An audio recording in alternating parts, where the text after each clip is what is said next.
ಇರೋದು ನವದಗಿರಿ. ಯಾಕಂದ್ರೆ ಇದು ವಾರ್ಡ್ ನಂಬರು 13 ನಂಬರು. ಇದು ಯಾವಾಗ ಭೀ ಮಳೆ ಬಂತು ಅಥವಾ ಮೇಲೆ ನೀರು ಬಂತು, ನಲ್ಲಿ ನೀರು ಬಂತು ಅಂತಂದ್ರೆ ತುಂಬ ನಾಲಿ ಹರಿತದ. ಮತ್ತು ನಾವು ಹೇಳಕ್ಕೆ ಹೋದ್ರೆ ರೆಸ್ಪಾನ್ಸ್ ಅಂತೂ ಮಾಡಲ್ರು ಯಾರು ದಯವಿಟ್ಟು. ಯಾಕಂದ್ರೆ ನಾಲಿ ತುಂಬ ಯಾವಾಗಾರ ಫೋನ್ ಮಾಡಿದೆ ಕಳಿಸ್ತೆ ಅಂತಂತಾರೆ, ಕಳಿಸಲ್ರು. ಮತ್ತು ಇದು ರಜಾಗಿನ ಎತ್ತು ಹಾಕಿದ್ರು ಅಂದ್ರೆ ಇದು ಹಿಂಗೆ ಒಣಗಿ ಹೋಯ್ತಕ್ಕಾರ ಮತ್ತು ನಾಲಿದಿಗೆ ಬರ್ತಿರ್ತದ. ನಮ್ಮ 2 ದಿನಕ್ಕೊಮ್ಮೆ ಬರ್ರಿ ಅಂತಂದ್ರೆ 2 ದಿನಕ್ಕೊಮ್ಮೆ ಬರಲ್ರು. ನಮ್ಮ ಗಲ್ಲಿಗೆ ರೆಸ್ಪಾನ್ಸೇ ಮಾಡಲ್ರು.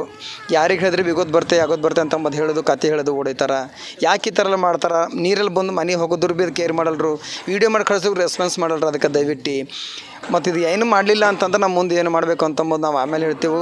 ಯಾಕಂತಂದ್ರೆ ಕೈ ಮುಗಿದು ಓಟ್ ಹಾಕ್ರಿ ಅಂತ ಕೇಳ್ಕೊಳ್ಳೋ ಬರ್ತಾರೆ ಖರೆ ಅಂದ್ರೆ ಒಂದು ಕೆಲಸ ಮಾಡಲ್ರು. ಹಿಂಗೆಲ್ಲ ಥರ ನೀವು ತಪ್ಪು ತಿಳ್ಕೊಬೇಡ್ರಿ. ನಮಗೆ ರೆಸ್ಪಾನ್ಸ್ ಇಲ್ಲದಕ್ಕೆ ನಾವು ಈ ಥರ ಇದು ಮಾಡೋದು, TV ಅಡ್ವರ್ಟೈಸ್ ಎಲ್ಲ ಹಾಕೋದು. ದಯವಿಟ್ಟು ಇದಕ್ಕೆ ರೆಸ್ಪಾನ್ಸ್ ಮಾಡಬೇಕಂತ ನಾವು ನಿಮ್ಮನ್ನು ಕೇಳ್ಕೊಳ್ತೇವೆ.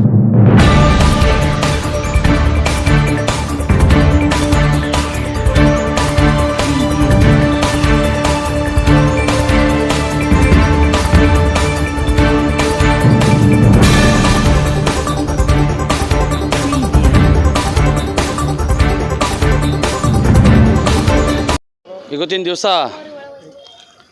ನವದಗಿರಿ ಗ್ರಾಮದಲ್ಲಿ ವಾರ್ಡ್ ನಂಬರ್ 13ರಲ್ಲಿ ಇದು ನಾಲಿ ಸಮಸ್ಯೆ ಇದೆ. ನಾಲಿ ಸಮಸ್ಯೆ ಕುರಿತು ಓಣಿಯ ಜನರೆಲ್ಲ ಸೇರಿ ಸಂಬಂಧಪಟ್ಟ ಅಧಿಕಾರಿಗೆ ಮತ್ತು ಸದಸ್ಯರಾದಂಥ ಕೌನ್ಸಿಲರ್ ಅವರಿಗೆ ಎಲ್ಲರಿಗೆ ಭೇಟಿ ಮಾಡಿದ್ರೂ ಇಲ್ಲಿವರೆಗೆ ಕರೆಕ್ಟಾಗಿ ಯಾವುದೂ ರೆಸ್ಪಾನ್ಸ್ ಮಾಡ್ತಾಯಿಲ್ಲ.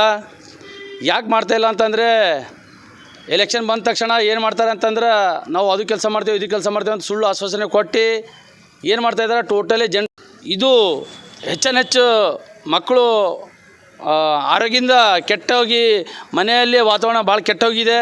ದಯಮಾಡಿ ಸಂಬಂಧಪಟ್ಟಂಥ ನಮ್ಮ ಏರಿಯಾದ ಕೌನ್ಸಿಲರ್ ಯಾರಿದ್ದಾರೆ ಆ ಕೌನ್ಸಿಲರು ದಯಮಾಡಿ ಇದು ಕೂಡಲೇ ಸ್ಪಂದಿಸಿ ಇದೇನು ಸ್ವಚ್ಛತೆ ಏನು ಕಾಪಾಡ್ತಾ ಇಲ್ಲ ಅದು ದಯಮಾಡಿ ಒಂದು ವಾರ ಆದ್ರೂ ಯಾರೂ ಬಂದು ಕಸ ಎಬ್ಸ್ಲಿಕ್ಕೆ ತಯಾರಿಲ್ಲ ಮತ್ತು ಇಲ್ಲಿ ನಾಲಿ ಸಾಫ್ ಮಾಡೋಕ್ಕೆ ತಯಾರು ಯಾರಿಲ್ಲ.